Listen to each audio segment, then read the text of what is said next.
दोस्तों नमस्कार। हमारे YouTube चैनल सत्य कबीर में आप लोगों का बहुत बहुत स्वागत है। दोस्तों हमारे चैनल को सब्सक्राइब जरूर करें और वीडियो आपको पसंद आए तो लाइक शेयर करना न भूलें। दोस्तों आज के वीडियो के अंत में आपसे कुछ आध्यात्मिक प्रश्न पूछे जाएंगे जिनका उत्तर आप हमें कमेंट बॉक्स में जरूर दें। तो साधना चुनक ऋषि ने ऐसे ही वो खिचड़ी ज्ञान से साधना की, उससे सिद्धियां आ जाती हैं, एटम बम बन जाते हैं और उसका रिमोट काल के पास होता है। मन ये काल है और उसके हाथ में उसका वो रिमोट है, तो उससे काल इनको नचाता रहता है। कई वर्षों तक घोर तप करके उसने इतनी साधना की कि उसके सामने कोई भी रुकने वाला सिद्ध पुरुष नहीं था, सबको पता था। एक मानधाता नाम के चक्रवर्ती यानी पूरी पृथ्वी के शासक थे। उदय अस्त में उसका शासन राज्य था। वो प्रत्येक 2-4-10 वर्ष में ये देखता है कि मेरे शासनकाल में कोई मेरा जो अधीन राजा है कोई सिर तक नहीं उठा लिया उसने, मेरी उस किसी ने पराधीनता अस्वीकार तो नहीं है। इसलिए वो अपना एक घोड़ा छोड़ता था और उसके गले में ये लिख दिया जाता था कि जिसको मानधाता राजा की पराधीनता स्वीकार नहीं है, इस घोड़े को बांध ले और युद्ध के लिए तैयार हो जा। राजा के पास 72 करोड़ सेना है, उसकी पूरी नीचे वह ताकत भी लिख दी जाती थी। तो वो घोड़ा पूरी पृथ्वी पर घूमकर वापस आ गया। जब भी चनक ऋषि ने देखा उसकी झोपड़ी के आगे से गया, वापस आया जब भी उसने देखा कि क्या बात है, इस घोड़े पर कोई आदमी को नहीं बैठा। चुनक ऋषि ने उन सैनिकों से पूछा भी सैनिकों इस घोड़े पर सवार क्यों नहीं है, ये खाली चल रहा है। कहने लगे मानदाता चक्रवर्ती राजा का ये घोड़ा, इस पर कोई नहीं बैठ सकता और ये इसलिए खाली भेज रखा है, इसके गले में लिखा हुआ है। ये सारी व्यवस्था बताई कि जो इसको पकड़ लेगा तो उसको युद्ध करना पड़ेगा राजा के साथ। तो किसी पृथ्वी पर किसी ने नहीं पकड़ा। ऋषि ने पूछा कि क्या किसी ने राजा ने इसके युद्ध नहीं होता। सैनिक बोले किसकी माँ ने दूध पिलाया है जो हमारे राजा से युद्ध करे, हमारे राजा के पास 72 अक्षौणी सेना है। अब देख काल के जाल है, भगत आदमी भक्ति करे था, अपना पड़ा रहता था कोठड़ी में, क्यों बकवाद भाई। अब वो काल टिकन ना देता, हंगा पाक गया। कहने लगा अच्छा तुम्हारा राजा ऐसा हो गया, मैं इसका राजा का युद्ध उठता हूँ और इस घोड़े को मैं बांधता हूँ। वो सैनिक बोले रे कंगाल, तेरे दाने तो खाने को नहीं और तू युद्ध उठे, चक्रवर्ती राजा का तेरी क्यों सामत आई है, पड़ा रहे। तो और बोला भाई मेरे भाग में यह लिख रखी है, मन ने युद्ध उठ लिया। कह दे तेरे राजा को जाकर कह दो। अब सैनिकों ने वो घोड़ा बांध दिया, वहीं पर ले तेरी अभी आए आज्ञा लेकर तन समाराएंगे।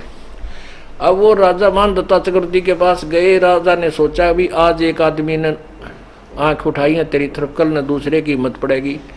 तो अपने जो 72 करोड़ सेना के 4 टुकड़े बना लिए, 18-18 करोड़ के, एक 18 करोड़ की टुकड़ी भेज दी।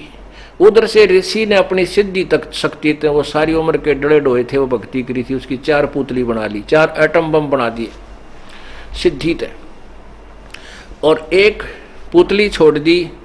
उसके इतने रूप हो गए, 18 करोड़ सेना को कत्लेआम कर डाला। ऐसे 4 बार में राजा ने अपनी सेना भेजी, चारों बार में उस ऋषि ने उस 72 करोड़ सेना को काट डाला। अब पुण्यात्माओं आपके पास लठ है, लठ से मानस मार दे तो भी दोषी, गोली से मार दे तो भी अपराधी, और उनके पास ये वचन शक्ति के हथियार थे, उन्होंने अपनी सिद्धि से वो मार डाले तो वो चणक ऋषि महादोषी।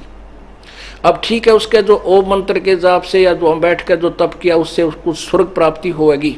अभी पूर्ण परमात्मा की साधना के अतिरिक्त जिन भी ब्रह्म परब्रह्म या नीचे के देवताओं की साधना की जाती है उसमें दोनों लाभ, दोनों ही फल मिलते हैं, पुण्य भी और पाप भी, दोनों लिखे जाते हैं। अब उस चुनक ऋषि के बैंक अकाउंट में पापों में 72 करोड़ सेना की हत्या लिख दी गई। जब तक इसके पुण्य चलेंगे इतनी आंडी पाक्या फिरा रहेगा, स्वर्ग में भी ठाठ करेगा, वहां देवता बन जाएगा, और उसके बाद जब इसकी दुर्गति शुरू होगी कुत्ता बनेगा, सिर में कीड़े पड़ेंगे, खाज लगेगी, टांग टूटेगी, कांच लकड़ेगी। और जो सैनिक मारे थे इसके अंदर जो कीड़े पड़ के इसके सिर में चूट चूट कर खाएंगे। पुण्यात्माओं इसलिए गीता के जी के अध्याय नंबर 7 के मंत्र नंबर 18 में कहा है कि मेरे वाली साधना भी अनुत्तम है, क्योंकि इससे मोक्ष नहीं है। और उधर से वो सारी पृथ्वी का शासक बनकांडी पाक रहा था, चक्रवर्ती राजा मानदाता, उसकी बिरानवाटी भी 1 मिनट में वो खत्म हुआ और कितने गधे की जू नहीं पाओगा। मन तो बस रे सुख सुख के सागर बस रे भाई, और न ऐसा जस रे। मन तू सुख के सागर बस रे भाई, और न ऐसा जस रे। भाई उदय अस्त बीच चक्कर चले थे, ऐसी जन ठकुराई। उदय अस्त बीच चक्कर चले थे, ऐसी जन ठकुराई। एक चुनक ऋषिश्वर कल्प करी, फिर खोज न पाया राई। मन तू सुख के सागर बस रे भाई, और न ऐसा यस रे। मन तू सुख के सागर बस रे भाई, और न ऐसा यस रे। दोस्तों अब बारी है आपसे आध्यात्मिक प्रश्न पूछने की। तो दोस्तों चलिए शुरुआत करते हैं हमारे आध्यात्मिक प्रश्न की।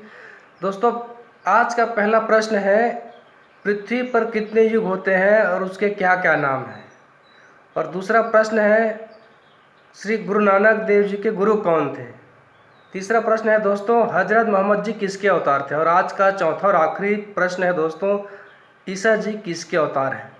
दोस्तों इन आध्यात्मिक प्रश्नों का उत्तर आप हमें कमेंट बॉक्स में जरूर दें।